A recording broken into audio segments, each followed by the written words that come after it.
নারায়ণগঞ্জ জেলা বিএনপির আহ্বায়ক অধ্যাপক মামুন মাহমুদ বলেন, বিএনপির রাষ্ট্র ক্ষমতায় যাওয়ার জন্য কোনো উপদেষ্টা কিংবা কোনো শক্তির প্রয়োজন হবে না। আমাদের পাশে জনগণ আছে, জনগণের মাধ্যমেই আমরা রাষ্ট্র ক্ষমতায় যাব। বিস্তারিত থাকছে সাদ্দাম হোসেন মুন্না খানের প্রতিবেদনে।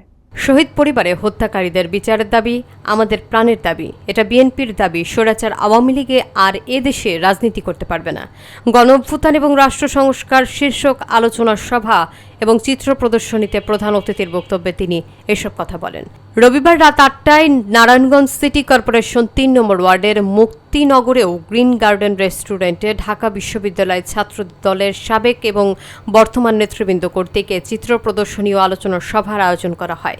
ঢাকা বিশ্ববিদ্যালয় ছাত্রদলের সহ সাংগঠনিক সম্পাদক শাকির আহমেদ সোহানের সভাপতিত্বে আয়োজনে বিশেষ অতিথি হিসেবে উপস্থিত ছিলেন জুলাই গণ অভ্যুত্থান নিহতদের স্বজন, জেলা বিএনপি, মহানগর ছাত্রদল এবং যুবদলের বিভিন্ন পর্যায়ের নেতৃবৃন্দরা।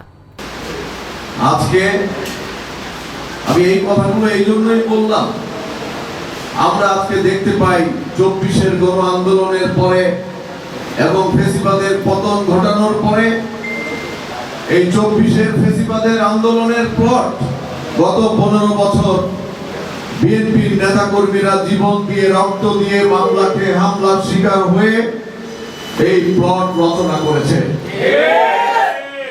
সেই প্লটের উপরে দাঁড়িয়ে, সেই রক্তের উপরে দাঁড়িয়ে